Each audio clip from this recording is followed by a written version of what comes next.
তো হ্যালো বন্ধুরা, আমি তোমাদের র্যাপ জোয়ান দাদা। তো তোমরা অনেকে কমেন্ট করেছিলে আমাকে যে ডব্লিউবি কনস্টেবল এবং কলকাতা কনস্টেবলের জন্য, কলকাতা পুলিশ, তো কী ধরনের বই পড়লে মোটামুটি ভালো হয়। দেখো, আমি তোমাদের একটা সাজেশান দেবো যে আমি যে ধরনের বইটা পড়েছি আর কি, মানে জিকের জন্যে আমি রেলওয়ে চ্যালেঞ্জার, তারপরে এনসাইক্লোপিডিয়া, এছাড়া টেক্সট বই আমি অনেক কিছু পড়েছি। এবং ম্যাথের জন্য সুবির দাস করেছিলাম, আর আর এস আগারওয়ালের কিছু ম্যাথ করেছিলাম। আর জিআই বই আমি করেছিলাম একটা আর এস আগারওয়ালের ভার্বেল অ্যান্ড নন ভার্বেল, যে জিআই বইটা আছে ও থেকে প্রায় হুবহু জিকে এই জিআই কমন আছে। তোমরা ওইটা ট্রাই করতে পারো। ওই বইটা খুব ভালো।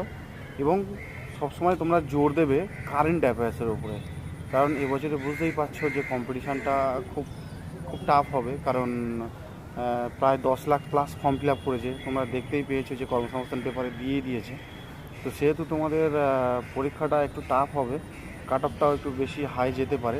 তো সেই রকমভাবে প্রিপারেশান নেবে যাতে তোমাদের মোটামুটি পাস করতে পারো এবং সিলেকশান হতে পারো, ঠিক আছে।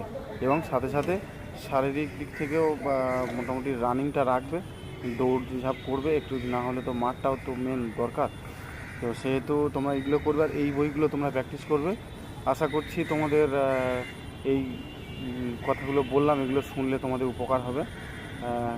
যাই হোক, আজকে এই পর্যন্ত। জয় হিন্দ।